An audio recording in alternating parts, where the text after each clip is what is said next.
Hi, this is Hannah's Toolbox, and I'm Hannah.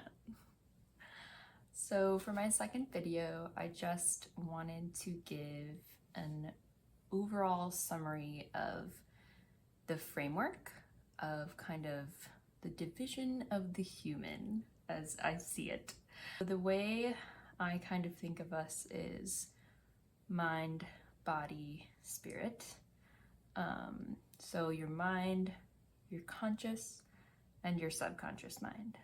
So your conscious, your waking mind, what I'm using right now, what you're using right now, basically when you're not asleep, the part of you that thinks about stuff. And then your subconscious mind is the part of you that dreams when you're asleep.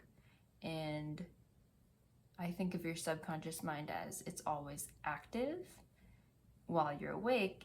We're just not necessarily aware of everything that's going on in our subconscious mind. So I think of the subconscious mind as kind of where we have a lot of deep emotional wounds and beliefs that a lot of our thinking and our behavior comes from that. But we're not always aware of what those wounds are or what those beliefs are.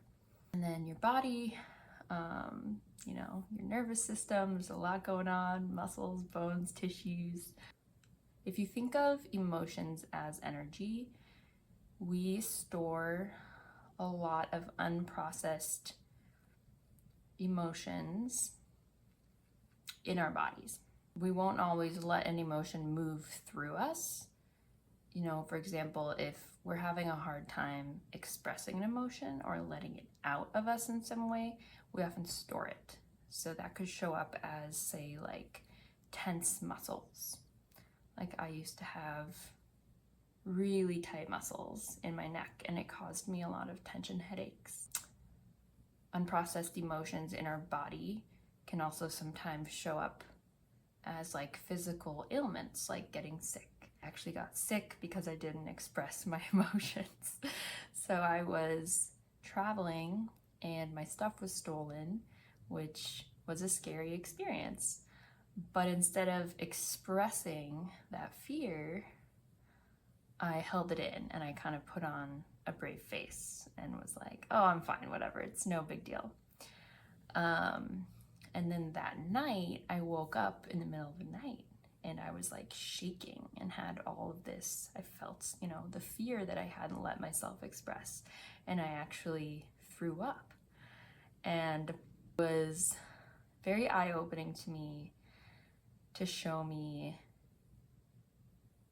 how important it is to express your emotions and let them out, because they'll find a way, they'll do something, their energy, so they'll do something if you don't let them move through you. And another example with like storing emotions in your muscles, in your body. So like if you've ever cried during a massage, I experienced that. So we store a lot of like grief and trauma in our diaphragm. I had a masseuse who was had just done a workshop on learning about kind of where you store different emotions in your body. And he's like, oh, let's try this. So like, what are you feeling? And I told him, and he looked at his chart and he touched a spot like on my diaphragm. And I immediately just started, tears started coming out of my eyes. And it was just that emotion being released that I had been storing in that muscle. And that blew my mind to really feel and experience that. Yeah, it's a thing that we're not always aware of, since we often disconnect from our bodies. So a lot of the tools that I'll be sharing have to do with mind and body, with kind of retraining and rewiring your conscious mind and your nervous system, kind of befriending your nervous system, getting in touch with your body, listening to your body, getting back in tune with your body. And with the subconscious and those deep emotional wounds, that is more kind of using your imagination So I'll share like some inner child guided meditations, for example, to help with that. And with the mind, body, spirit, the spirit part, I just think that's like part of our essence. I don't think that part of us is anything to, there's nothing to be healed. It's just something we can reconnect to if that's something you believe in or want to believe in. But I'm not trying to preach to anyone. It's just part of my own experience. Like, I've read so many self-help books and I didn't necessarily agree with every single sentence I read in every single book, but I found something helpful and useful in everything that I've read.